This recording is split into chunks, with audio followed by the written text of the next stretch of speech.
Pasensya na po kung maiiyak po ako dito sa video na ito.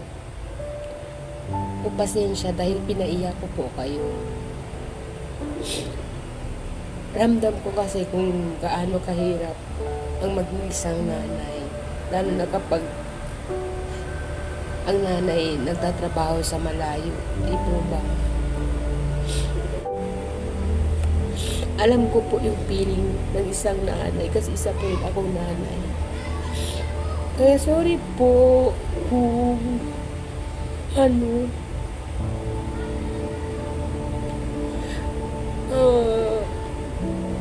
very emotional ako ngayon kasi sabi ko nga kanina, napanood ko po yung video tapos masakit para sa isang inay na makarinig sa isang anak na sabihin, kailan ka uuwi nanay, malapit na ang Pasko, gusto ko magkakasama tayong lahat. Hanggang Pasko na hindi kita nakakasama, miss na miss kita.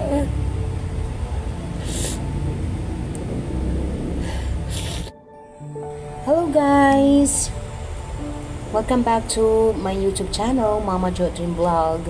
At sa mga nag-visit lang po sa ating YouTube channel, well, welcome to Mama Jo Dream Vlog. At saka maraming salamat at kayo po ay bumisita. Please subscribe na rin po. Ayan, just a few minutes kanina ay may napanood akong video sa TikTok. No? Tapos I was really touched by the video na yung nanay sobrang iyak niya kasi nga tumawag yung anak niya, isa siyang OFW, tumawag ang kanyang anak tapos sinasabi na kung kailan siya, nagtatanong kung kailan siya uuwi, ganun, kasi malapit na daw Christmas, malapit na New Year, hindi niya pa nakikita ang nanay niya. So I was really struck by the video. Relate po ako masyado sa video na yun. At bigla akong naisip na may sinulat pala ako tungkol sa mga nanay, lalo na sa mga OFW, dito po sa aking lumang diary.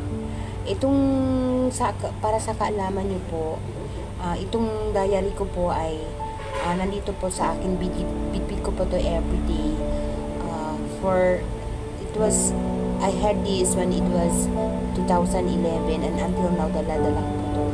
Lahat ng mga saloobin ko, lahat ng mga nangyayari sa akin, may masaya man, masakit man, ay isinusulat ko po dito. So, isa sa mga isinulat ko dito, that was last year na bala ko sanang i-vlog, and that was Mother's Day, no? Bala ko sanang i-vlog on a Mother's Day celebration. Kaya lang po, hindi ko po nagawa kasi while I am going through the message that I have written, habang binabasa ko po ito, hindi ko mabasa-basa ng hanggang sa matapos kasi po ang hirap sa dibdib, ang hirap sa kalooban, naiiyak na po ako. Parang kino-consider ko na kasi sa tuwing every time na ino-open ko po ito, parang this is considered to be already, this message here is considered to be my prayer. Parang prayer na kasi siya, kasi sa tuwing nabibigkas ako ng single word lang, naiiyak na po ako, ganun, para siyang isang supplication prayer. Pero ngayon, since it's already December, and I was really struck by the video ng isang inay. At saka meron pa yung Facebook page na nagsasabi doon. Binasa ko rin na ilang birthday na daw, kaarawan, anniversary, ganun. Hindi niya pa nakikita yung nanay niya, or hindi niya na-feel na on a certain event na na-feel niya na nandun ang kanyang nanay. So parang I was moved, and then I decided na sige nga, susubukan ko daw basahin yung diary, ang messages doon sa diary ko tungkol sa mga nanay na OFW. At pagpasensyahan nyo na po dahil it is expected kasi pag Christmas masaya yung video, kaya lang mixed emotions kasi pag Christmas, kasi hindi naman natin masasabi na lahat lang masasaya, may mga malulungkot, hindi po ba? Kaya pag paumahin niyo po kung in the middle of this iiyak po si Mama Jo kasi as I was really saying, all the message written here for a mom is just like a supplication prayer na every time na babasahin ko po, parang sa first line pa lang ay hindi ko na kaya ito ay iniwan, hindi ko na talaga nabasa as in na vlog during the Mother's Day kasi nga naiiyak po talaga ako. So susubukan po natin.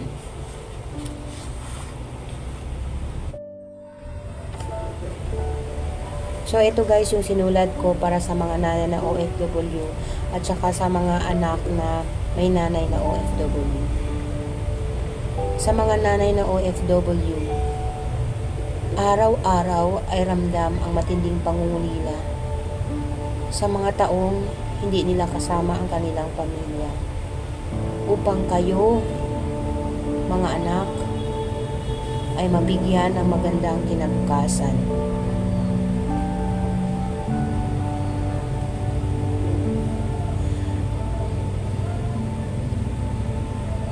Kailan nyo lang ba sila tinawagan?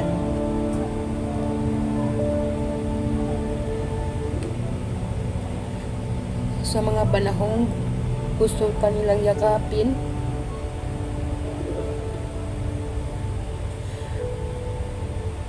gusto kanilang tabihan sa pagtulog,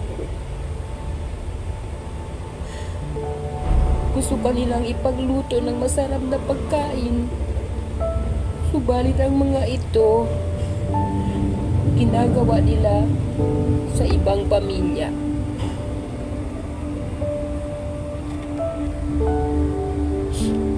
Ilang anibersaryo, ilang kaarawan,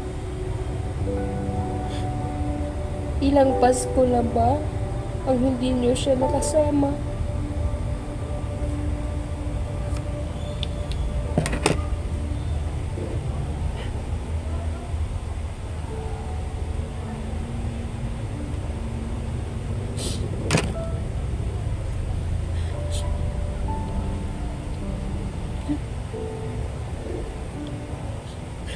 Mga anak,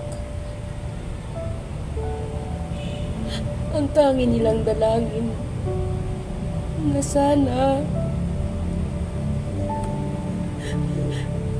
ay gantihan niyo sila sa paggawa ng mabuti.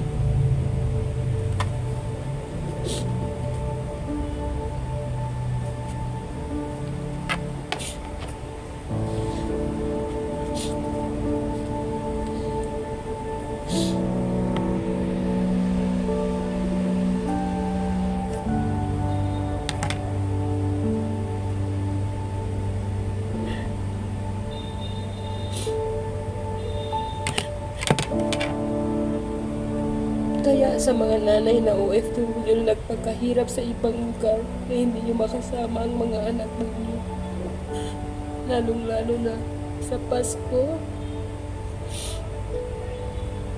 magpakatatag po kayo. Dalangin ko po sa inyo na bigyan kayo ng sapat na kalakasan, guidance and protection ng Panginoon, na hindi kayo mapahamak araw-araw at bigyan kayo ng lakas para sa mga anak ninyo. Message ko din sa inyo mga anak na may mga nanay o magulang na OFW.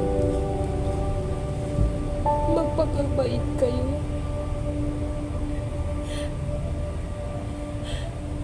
Kasi hindi biro magtrabaho sa ibang lugar para mabigyan kayo ng magandang buhay.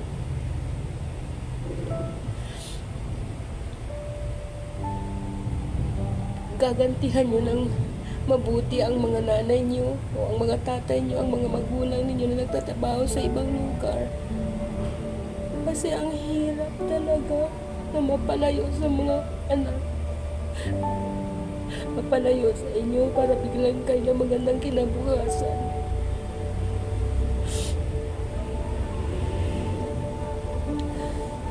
Gantihan nyo ng mabuti. Pagpalain nawa ang pamilya ninyo. Pasensya na po kung naiiyak po ako dito sa video na ito. O pasensya dahil pinaiyak ko po kayo. Ramdam ko kasi kung gaano kahirap ang mag-isang nanay. Lalo na kapag ang nanay nagtatrabaho sa malayo. Di po ba? Napakahirap para sa isang inay na magtiis ang lahat-lahat, na magtiis, na mapalayo sa mga anak, mapalayo sa asawa,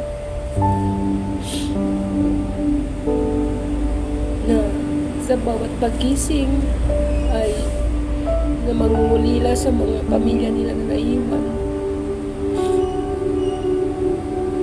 At saka idadivert na lang po yung pag-iisip sa paggawa ng trabaho para at least man lang makakalimutan ang pangungulila sa kanilang mga anak, sa kanilang pamilya. Napakahirap po yun.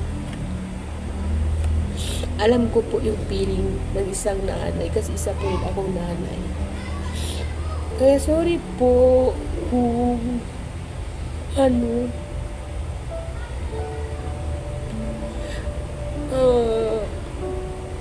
very emotional ako ngayon kasi sabi ko nga kanina, napanood ko po yung video tapos masakit para sa isang inay na makarinig sa isang anak na sabihin, kailan ka uuwi nanay, malapit na ang Pasko, gusto ko magkakasama tayong lahat. Hanggang Pasko na hindi kita nakakasama, miss na miss kita.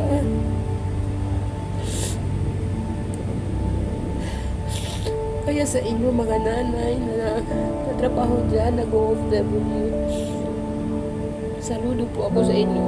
Tunay po kayo mga bayani. Mag-ingat po kayo lagi. I love you po. God bless and advance Merry Christmas.